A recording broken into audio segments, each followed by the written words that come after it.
Bonsoir.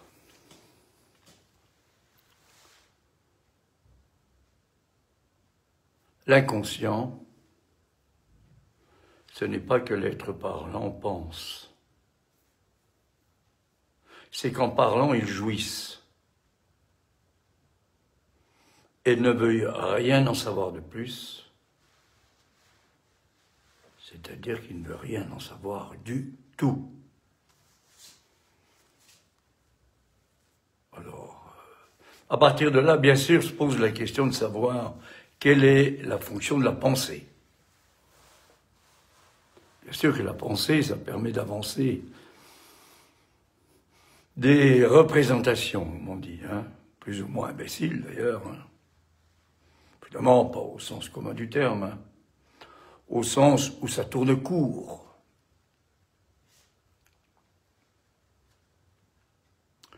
C'est qu'en parlant, et j'ajoute, bien sûr, pourquoi j'ajoute, en chantant, il jouit. Pourquoi? Parce que, dans le fait de chanter, enfin, c'est ce que je peux en tirer, en dire, à partir de mon expérience, puisque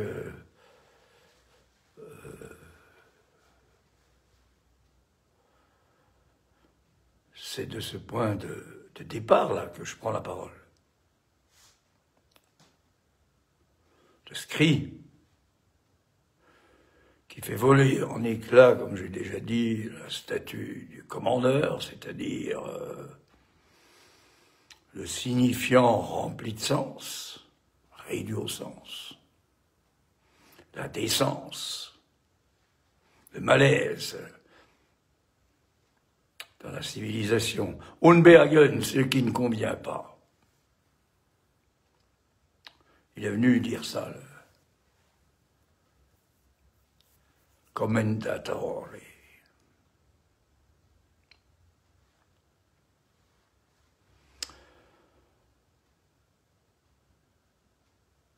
Chez tout être parlant, qu'il le sache ou pas,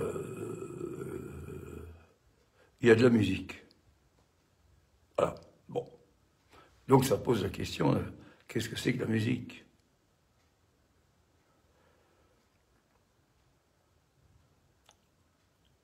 Elle nous dit, en toi, je suis chez moi,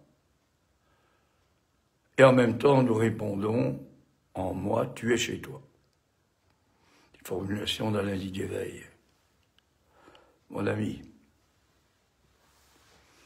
qui a beaucoup parlé de la pulsion invocante. Je vais un peu plus loin, je pense, que lui, parce qu'il y a cette dimension de la jouissance, ou ces dimensions de la jouissance. Et par le fait que,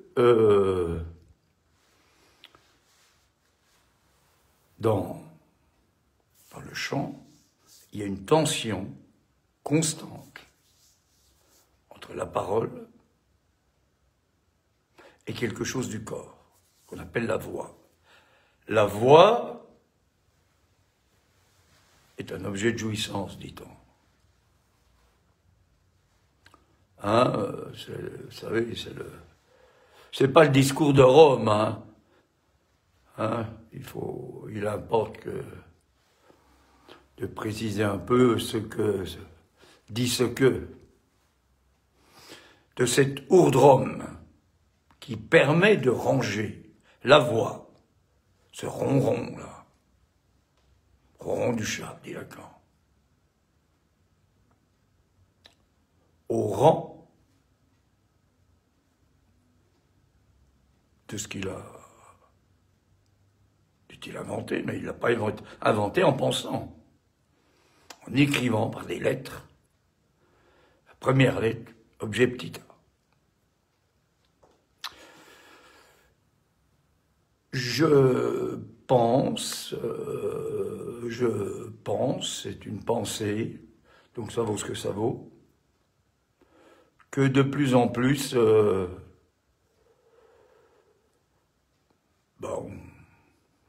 c'est ça que j'ai essayé de dire,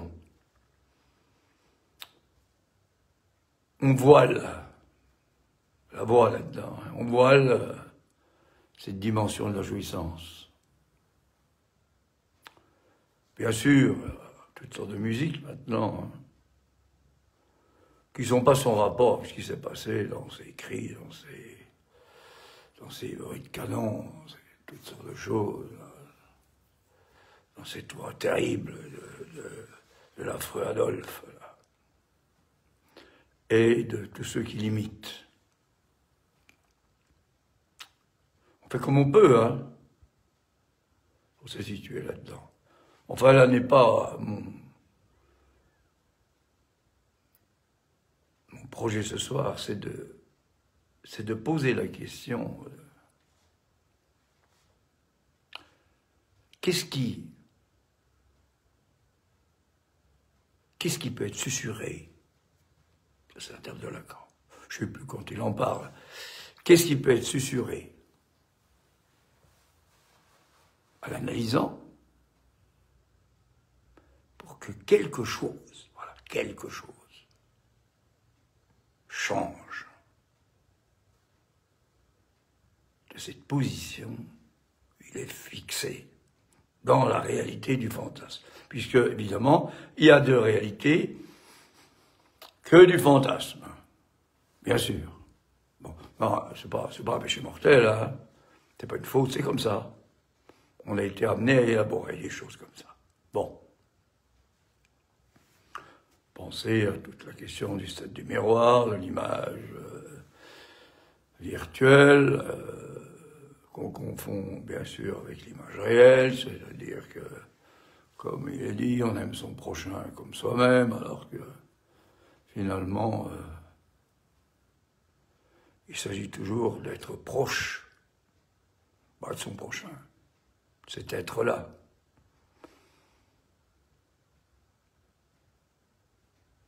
Et non pas de toutes les images où on est aliéné, on s'aliène d'une façon ou d'une autre, parce qu'il faut bien passer par là. Hein. Bon.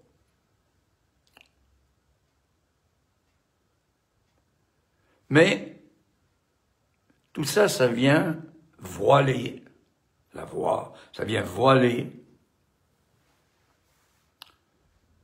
ce qui est au début de on va dire de la vie. On ne sait pas bien ce que c'est que la vie, mais on peut quand même dire ça. Hein. Ça vient voiler ça. Ouais. Au début de la vie, donc, vous savez, Freud en parle très tôt, en 95. Il y a donc cette question du Das Ding et du cri. Nous, on est, c'est un athlète, hein, il faut qu'il réponde à ce qu'il envahit, là. Alors, il y a un premier temps logique, évidemment, c'est logique parce que c'est comme ça, on ne peut pas dire autrement. Hein. Il y a un premier temps logique, là, qui est que, en réponse au fait qu'il a dû, bien sûr, pas plus exactement, qu'il a dû prendre ce Das Ding,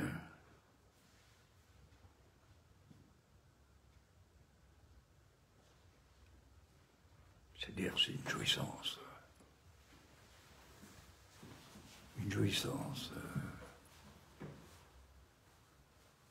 pure de tout le corps. C'est le Martias, qui l'oppose à Apollon. Enfin, c'est comme ça qu'on peut en parler, on ne peut pas en parler autrement parce que voilà, hein, c'est comme ça. Hein, mais enfin, on peut quand même essayer de donner des représentations pas trop imbéciles, quoi. Voilà, bon. Et il y a donc le fait qu'il a déjà été parlé, il y a donc du symbolique, ouais, et puis il y a ce corps, là. Ce corps dont je viens de parler, qui est complètement pris dans cette jouissance.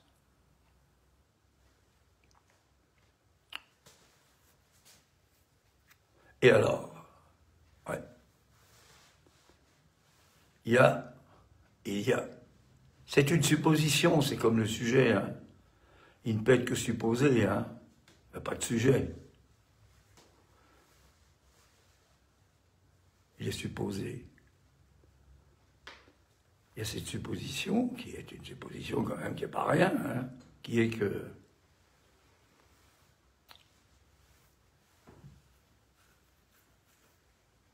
c'est dans l'après-coup qu'on peut en dire quelque chose, mais on ne va pas évidemment trouver ça sur des écrans. Hein. À ce moment-là, hein,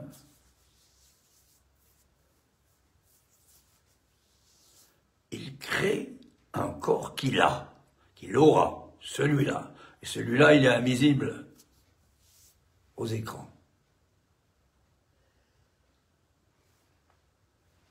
Et c'est de ce corps-là qu'il va y avoir les fameux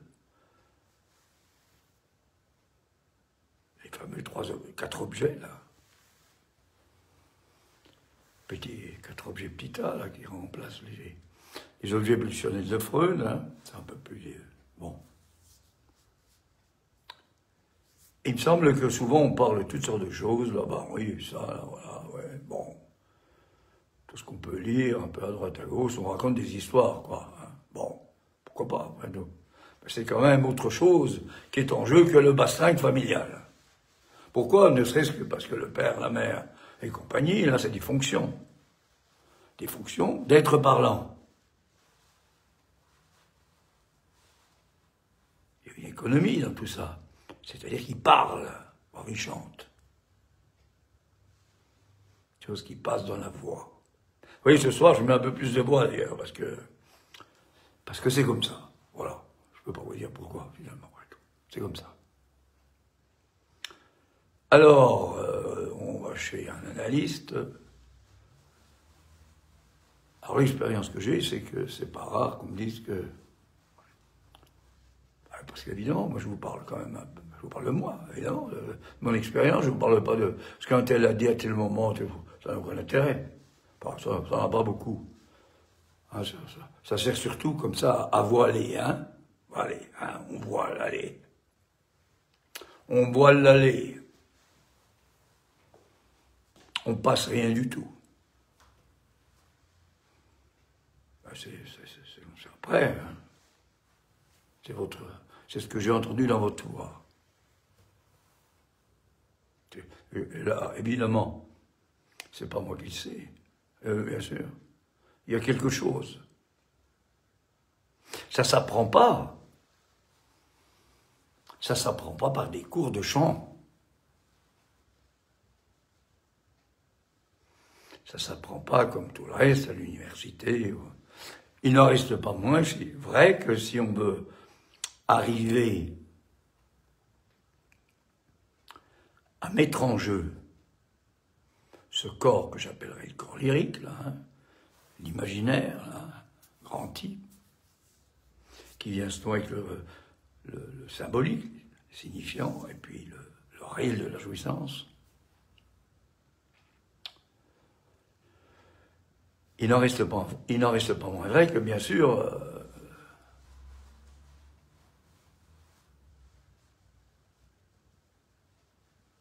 ça peut se manifester de différentes façons. Hein.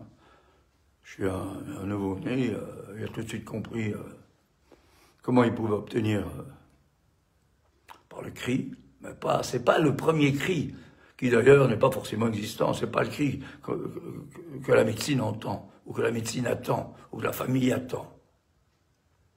C'est un cri, on peut dire, quasiment hypothétique, voire mythique.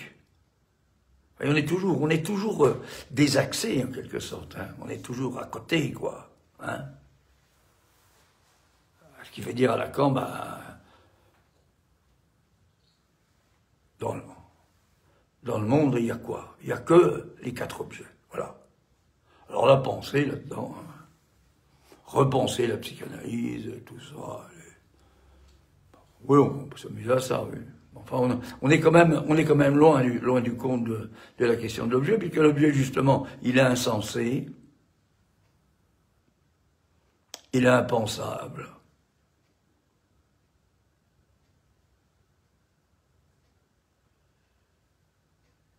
Alors voilà.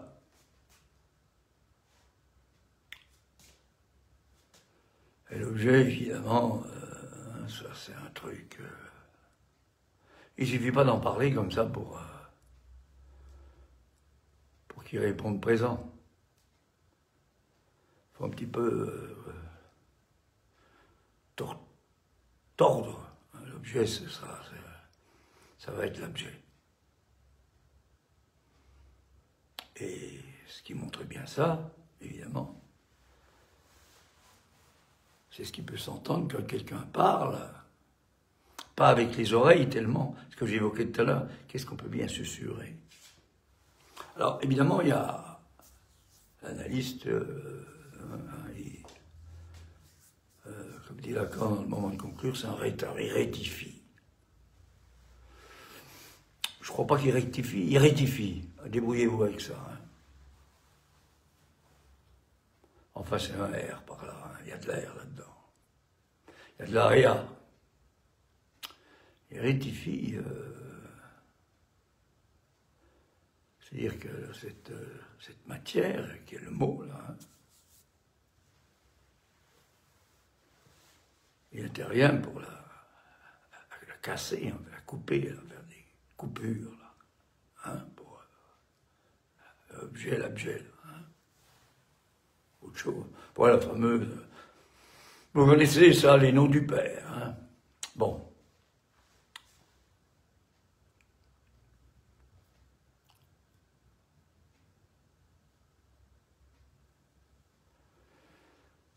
Et ce que je dis là, c'est quelque chose qui pose une question importante.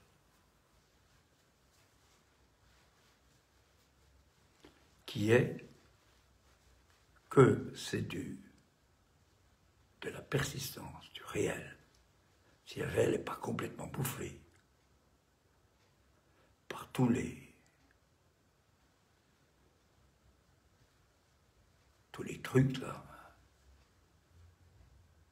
la science, ça ne veut pas dire qu'il n'y a pas des choses intéressantes, bon, enfin tous les gadgets et tous les machins là, hein, bon. Si le réel, eh ben, l'analyse va persister du fait qu'elle va échouer à ce qu'on lui demande, c'est-à-dire de faire disparaître le réel. Psychothérapie, toutes les thérapies.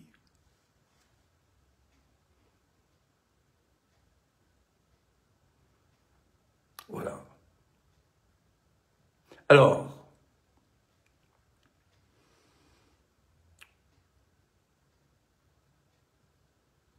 au lieu de passer son temps peut-être à faire des colloques sur la passe et patati et patata, je t'en raconte, et voilà, bon. Bon, ça nourrit le fonctionnement des institutions, hein. Puis ça nourrit les relations entre les gens. J'ai déjà dit, moi aussi, je suis passé là-dedans. Bon, donc, enfin, quand même.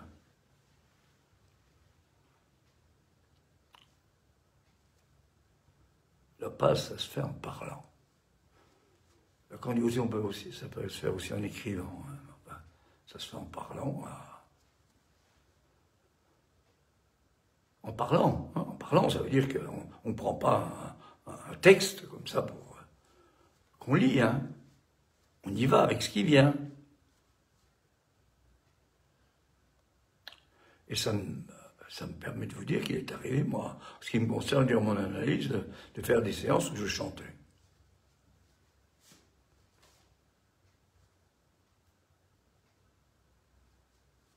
C'est à l'issue d'une d'elles qu'il y a eu comme ça une interprétation d'un analyste, hein, où j'ai rien compris, parce qu'il n'y a rien à penser. C'est tout. Il y a un trou.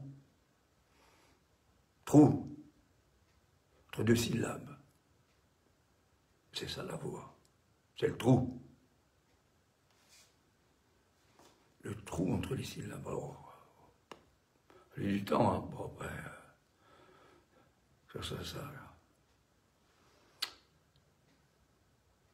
ça fonctionne comme le trou de Don Juan, là. C'est-à-dire qu'il ne descend pas du tout là. Hein. Il trouve comment faire pour sortir. Alors on va dire, de la parole donnée, hein, parce qu'il n'était pas dans ce style-là, lui, hein. Promettait, comme on dit, c'était une fonction performative. Je dis, je jure, je fais. Mais alors, c'est de la phrase, on s'en fout, hein. Il n'est pas dans la communication ou dans le truc, hein. Bon.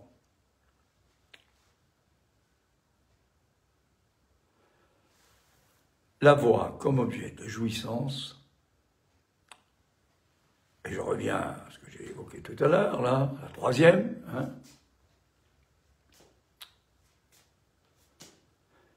Il s'agit de la remettre au compte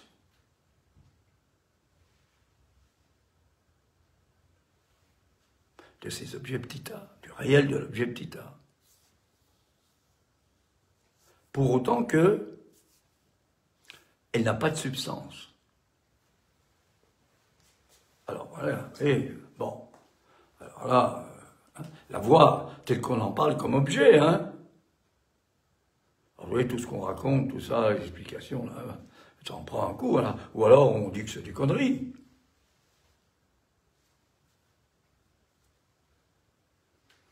Hein, on parle et puis on pense, et puis voilà, ouais, c'est bien, on a tout compris, hein, voilà.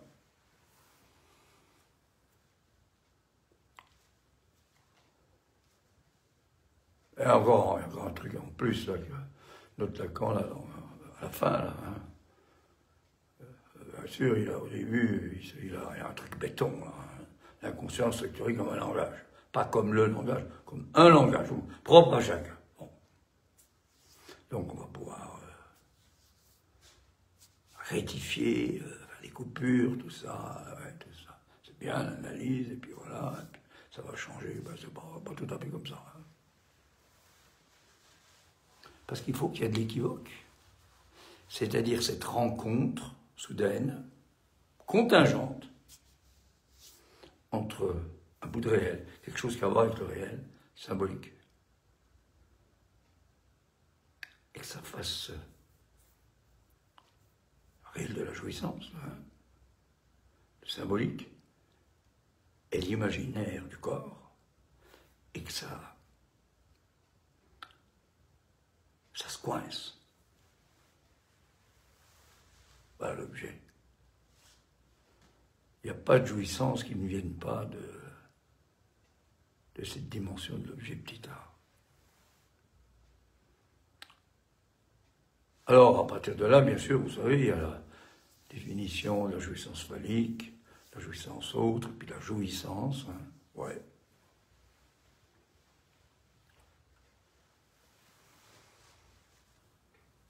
C'est des façons un peu de repérer, mais ça ne fait pas beaucoup avancer. Hein. Si, on vient, bon. Mais c'est pour autant que la jouissance phallique, justement, là, qui bloque, finalement. Hein. Le symptôme, il est là-dedans. Hein. C'est pour autant que la jouissance phallique, justement, qui est bien cadrée, bien limitée, hein, qui est au signifiant. C'est pour autant que cette jouissance, justement, à un certain moment,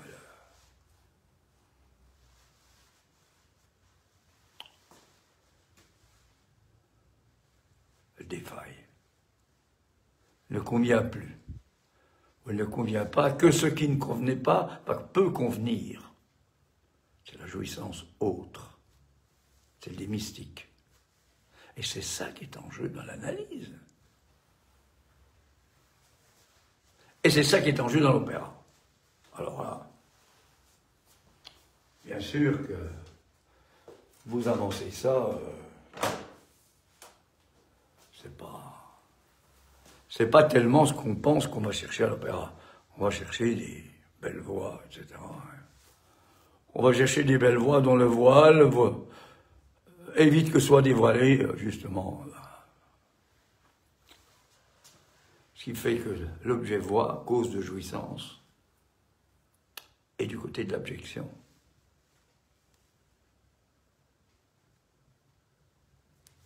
Et du côté de l'horreur, comme le disait Rainer Maria Rilke, que j'ai déjà cité plusieurs fois. Hein.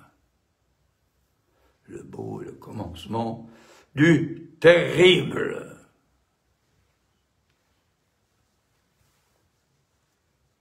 Terrible. Je trouve ça, l'opéra, évidemment, il y a une belle enveloppe là-dedans, hein, le contruc, tout ça, il est bien arrangé, là. L'abject, il est bien, bon, bien enveloppé, là, on a appris à bien faire ça, c'est beau, etc. Pas d'intérêt, parce que tout le monde attend ça, hein, depuis tout temps, notamment en Italie, on avait préparé de quoi récompenser, évidemment, ceux qui rataient leur coup. J'ai lu récemment, là, je n'ai pas bien compris, parce que c'est en anglais. Enfin, l'idée, ça commençait par unfortunately, en anglais, bon, ça suffit, hein. Il n'y a pas besoin de, à propos de Kaufmann, apparemment, bon.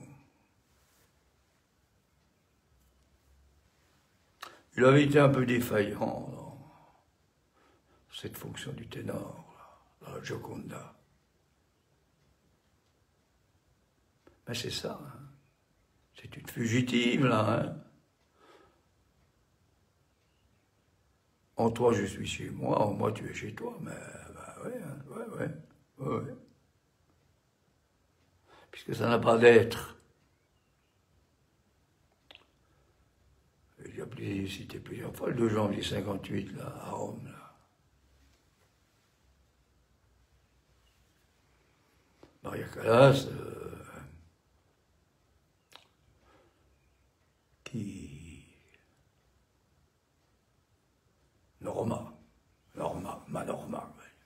Norma,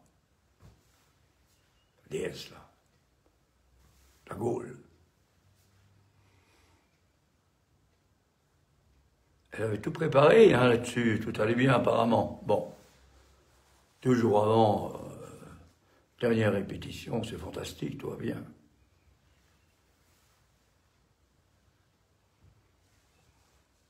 Après, elle dit que c'est... Elle dit oui. Bon, faut bien qu'elle donne des représentations quand même imbéciles un peu, hein. Parce qu'après, alors là, avec ce qui s'est passé, attention, hein.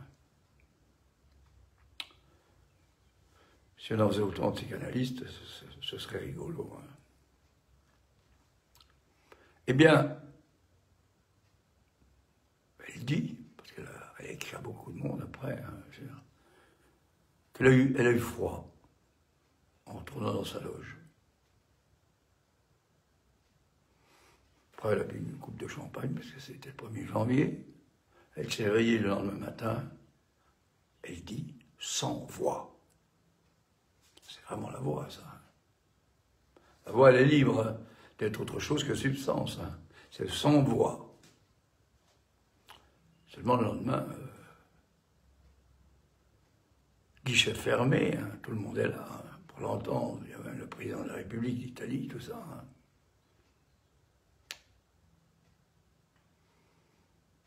Alors, il fait venir un médecin qui lui prescrit des cataplasmes, etc. Et tout d'un coup, ça revient. Fantastique. Alors, elle en profite de se reposer après, un peu. C'est peut-être pas tout à fait ça le scénario, mais en gros, c'est ça. Et puis quand elle s'arrête, il n'y a plus de voix. Et puis c'est le jour où elle doit chanter. Alors,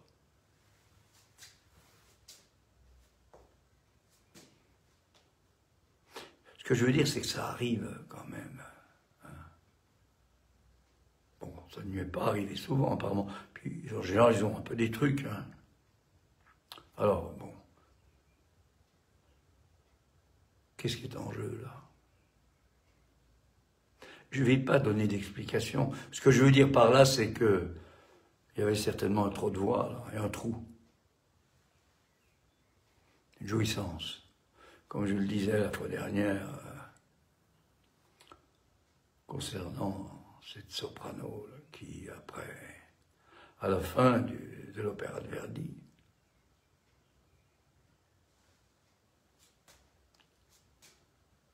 a fait un malaise.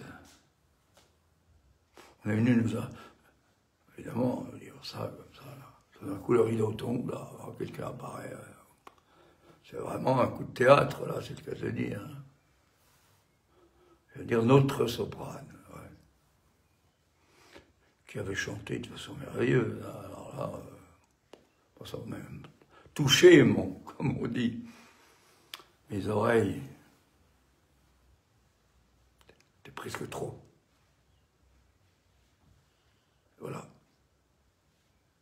Alors, on ne peut pas comparer d'un un cas à un autre, mais bon, pourquoi? Eh bien, parce que c'est singulier, c'est propre à chacun. Il n'y a pas d'explication. Ça n'empêche pas de prendre des soins médicaux, hein, pour maintenant, cortisone, etc. Ouais. On m'a dit qu'il y a 50 ans, c'était bien plus simple. Certains hommes, ils arrivaient avec une bouteille de vin, notamment du Bordeaux. Le Bordeaux, c'est la couleur de l'opéra un peu. Bon, enfin, c'est à prendre et à laisser ce que je vous dis à ce propos-là. Alors, question que je pose, puisque j'ai appelé ça la voix de l'analyste, puisqu'il rectifie, là, qu'est-ce qui peut passer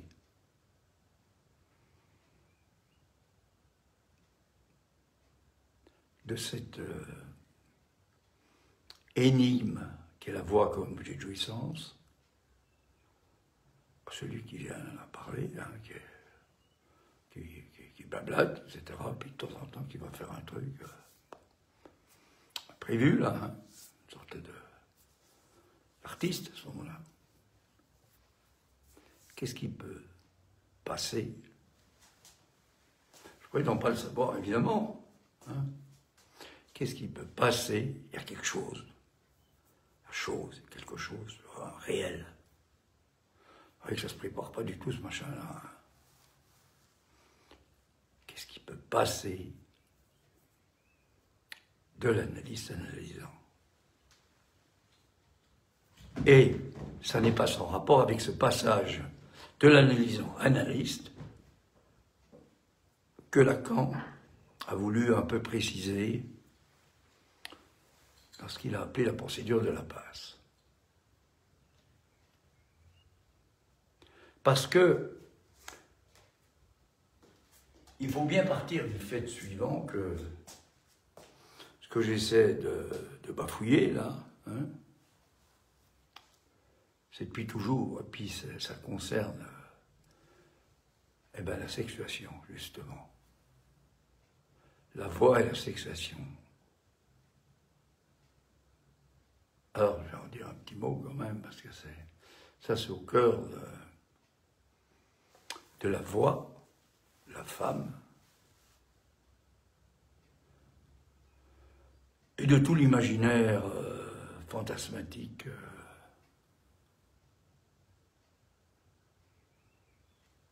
qu'est la femme. On peut dire qu'elle n'existe pas, mais enfin, ça c'est un peu facile. Hein. On met la barre. Pour les femmes, ouais, pour les hommes. Alors l'opéra, il montre bien ça, hein, il montre les Turandotes. Pas rien Turandote, hein. Cet opéra-là. Turandote, elle est inaccessible normalement. Et puis il y en a un qui a quand même pas peur. Hein. Il n'a pas peur d'y laisser sa peau. Hein. Le ténor là, qui va chanter Vincero, le fameux Vincero.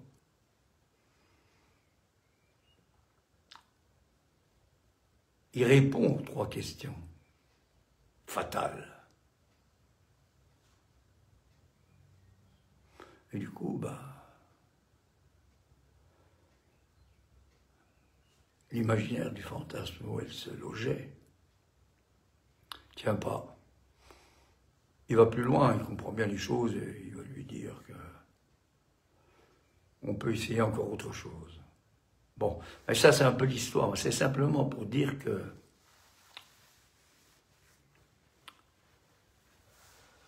est-ce que ça pourra avoir lieu au théâtre, ça? Voilà, c'est ça que je vais essayer de dire. Au théâtre, on parle.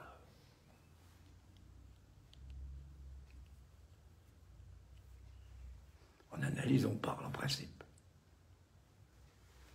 C'est-à-dire que c'est la voix, telle qu'elle peut être travaillée, qui peut donner une certaine interprétation au texte. Là-dessus, bon. D'ailleurs, on y va, même si on connaît le texte déjà, hein, on y va parce qu'on attend peut-être un peu autre chose de tel ou tel acteur, etc.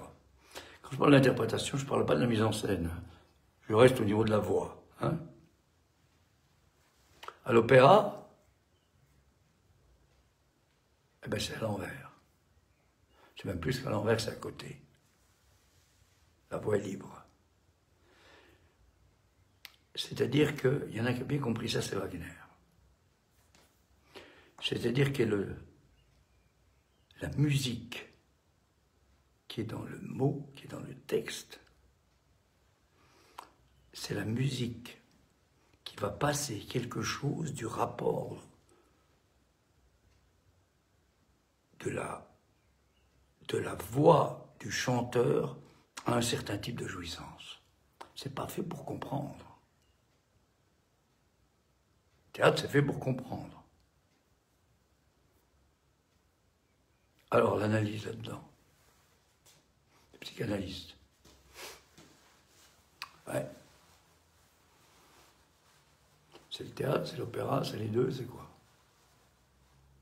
C'est la théorie, c'est les machins, il en est là, puis il m'a dit ça, puis voilà. Puis j'ai pris des notes, et puis voilà, ouais. Ah, c'est bien, hein? Avec ça risque pas d'arriver, là, hein, quelque chose de nouveau. Je pense à tel cas, là, non, comme ça me sert. Je voile, allez, je voile. Je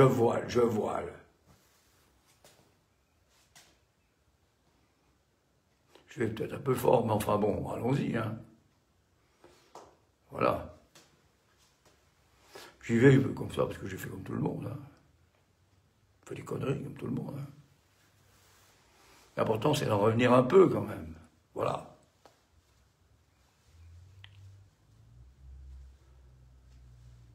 Et toute l'histoire depuis le début de l'humanité, c'est-à-dire de l'être qu'on appelle nous, l'être parlant, qui s'est adressé à un autre, et tout ça est en jeu. Alors bien sûr, il y a le monde qui est omnivoyeur, d'accord, qui n'est pas exhibitionniste, ça c'est le regard, d'accord, hein. Il y a les deux autres objets, hein, comme dit Lacan, la tétine et puis la merde, enfin. Mais c'est pas de la substance, hein. Il ne s'agit pas que quelqu'un soit emmerdé par toutes sortes de trucs, c'est pas ça. C'est dans la parole.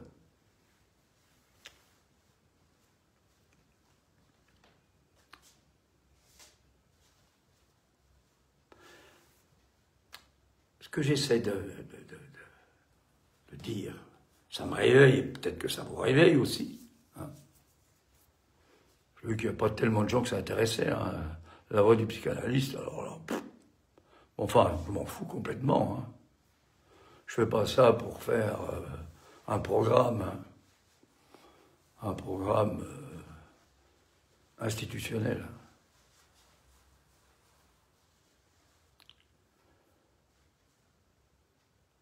Et si la voix du psychanalyste, c'était justement cette tension qui passe, ou pas.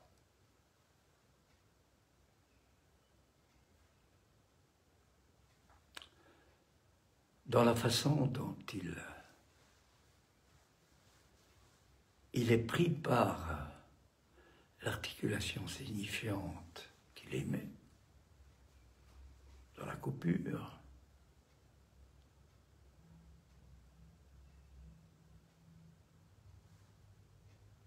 c'est un semblant. Il ne fait pas semblant, hein. savez, dans le discours analytique, hein,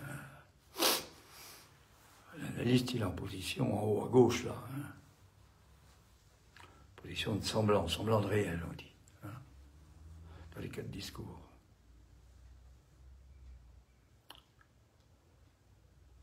Et ce discours analytique, c'est pas entre l'analyste et puis l'analysant, avec toutes les idioties du contre-transfert. Hein. Tout ça, c'est de la pensée. Hein. Allez.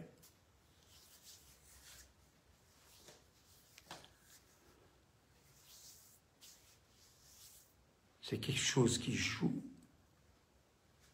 dans un couple constitué par l'analysant, celui qui parle, et se barrer. Donc, entre lui et le couple analysant-analyste. Voilà, une relation à deux, et c'est à deux parce que ça vient en lieu et manque de rapport sexuel. Voilà, le deux.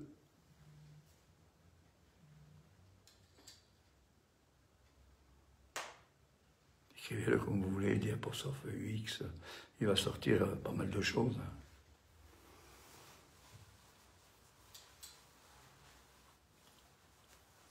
Et ça se fait, ça, à mon avis, surtout dans les périodes actuelles, il n'y a pas besoin que ce soit forcément, et même uniquement dans ce qu'on appelle la procédure d'une analyse. Quand quelqu'un vous parle, là, chez vous, dans votre cabinet, là, en face à face ou sur un divan, bah, il y a de ça. Hein. Il n'y a pas décomposé en face, à mon avis. Hein. Voilà, on va attendre, il y a les préliminaires, puis après, bon, les préliminaires, ça dépend de ce que c'est pour vous, les préliminaires. Le corps, c'est quoi? Est-ce que c'est le corps anatomique? Parce que je suis en train de vous dire que c'est pas du tout ça.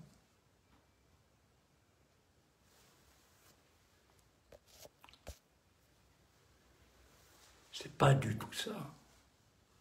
Bien sûr qu'il faut le corps anatomique. Hein? Mais c'est pas du tout ça.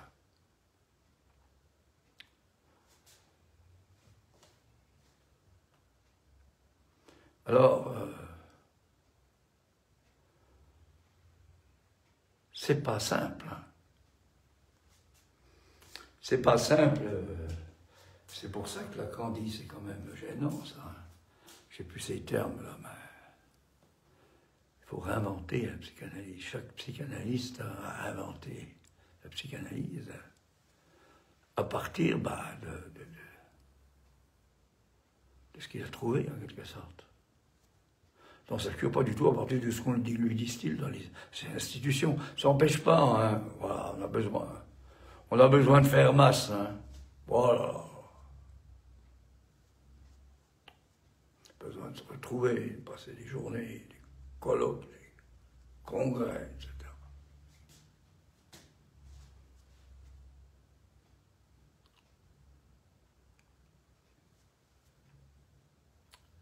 La voie des psychanalystes, vous voyez, c'est un trou. C'est ça l'objet petit a. Mais c'est un trou, pour autant que c'est ce qui, dans la chaîne signifiante, articulée,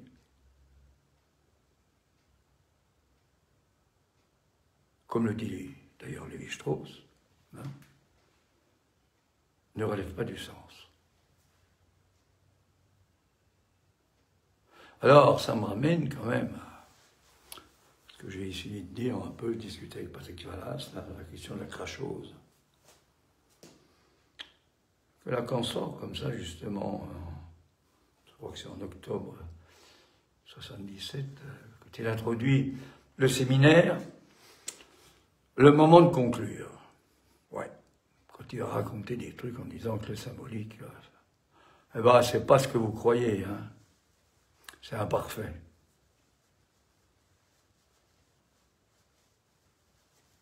Que le langage, c'est une élugubration sur la langue. La langue en un seul mot, hein.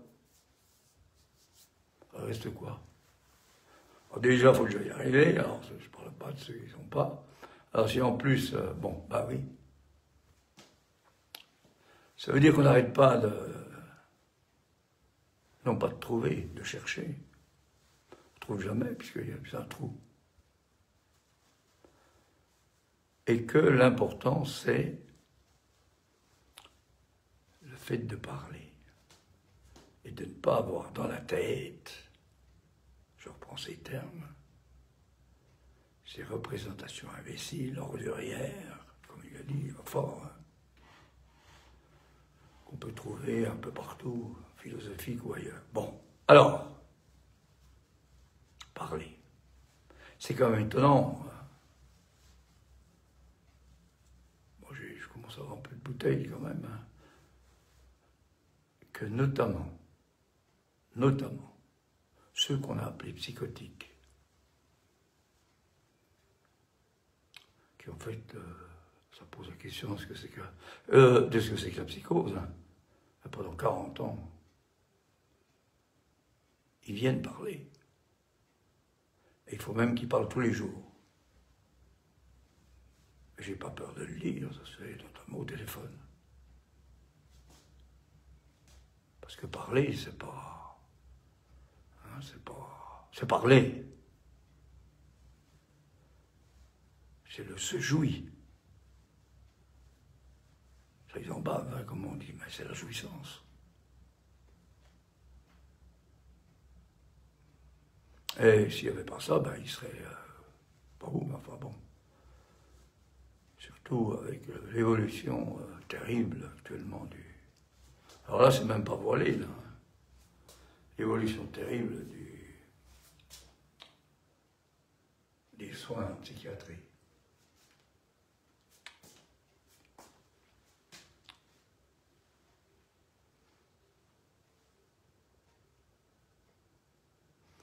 Et puis, évidemment, ce qui se passe, c'est que, d'après ce que j'entends, dans les écoles infirmières ou ailleurs, c'est que ben,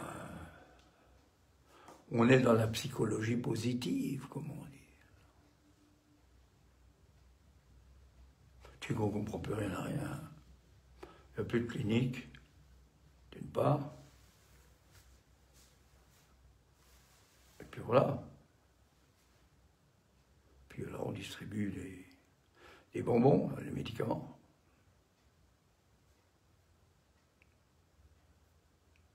Comme ça, c'est pas très vivant tout ça, hein, c'est même pas vivant du tout.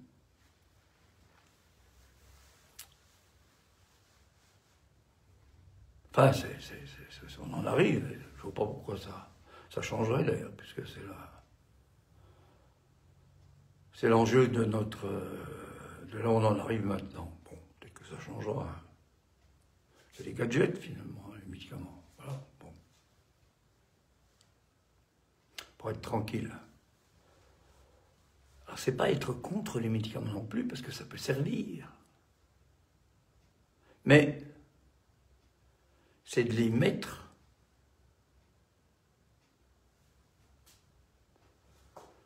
je vais dire comme suppos, vous voyez le mot, le terme, à toutes les sauces. Voilà.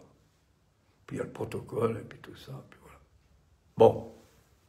Alors cette histoire de la voix, quand même, hein, j'essaie de dire un peu maintenant comme ça, j'essaie un petit peu de l'interroger, un petit peu beaucoup, peut-être trop, bon, pas tout. J'ai pas de compte à rendre, hein. Je ne vise pas une promotion.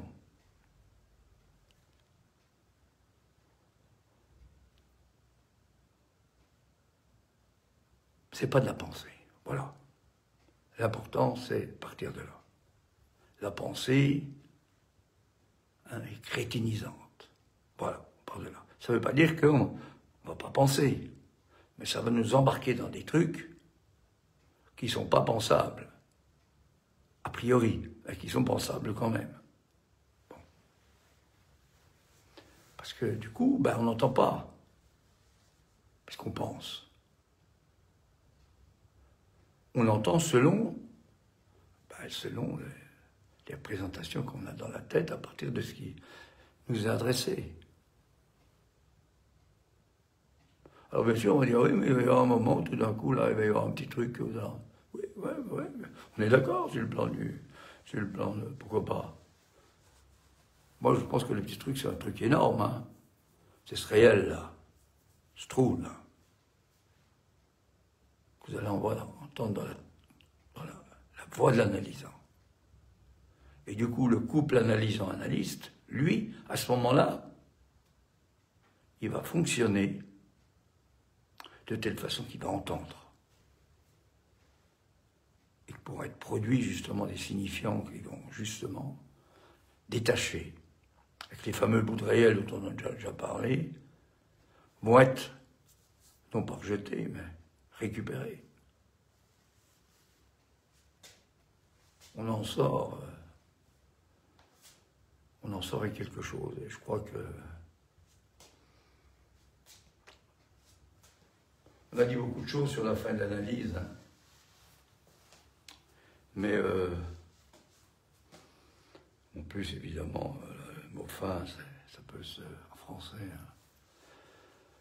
La fin, tout ça, oui. On peut se dire de beaucoup de façons, hein. Mais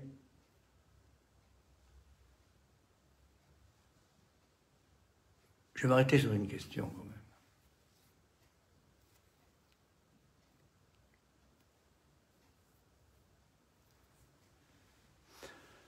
Que je vais essayer, parce que j'en ai parlé tout à l'heure, et puis, bon, dérivé, quoi. Je vais en parler mardi prochain. Telle qu'elle apparaît à partir de la voix. C'est-à-dire, quand je parle de la sexuation, je connais un peu ce qui a pu être dit par Lacan, etc., ou d'autres. Pour moi, la sexuation, ça se joue au niveau de la voix, au niveau de l'objet. Que ce soit le signifiant et l'objet.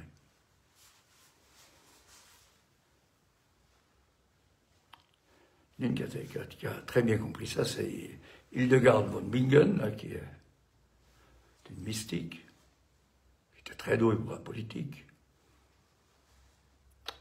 qui a failli y laisser sa peau, enfin qui a été soutenue par je ne sais plus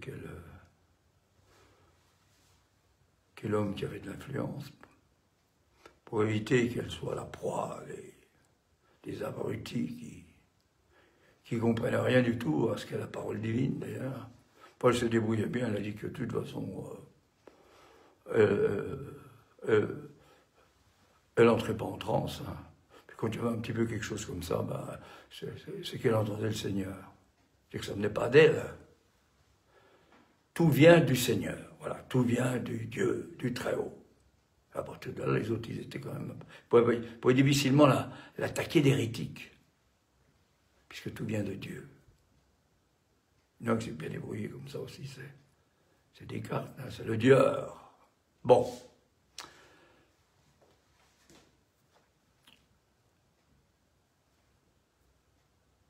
Une des questions importantes de la voix qui est posée,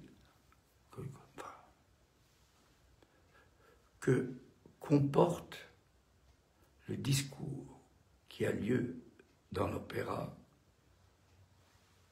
sur le plan du réel. Et je vais là. C'est... Comment je peux vous dire ça?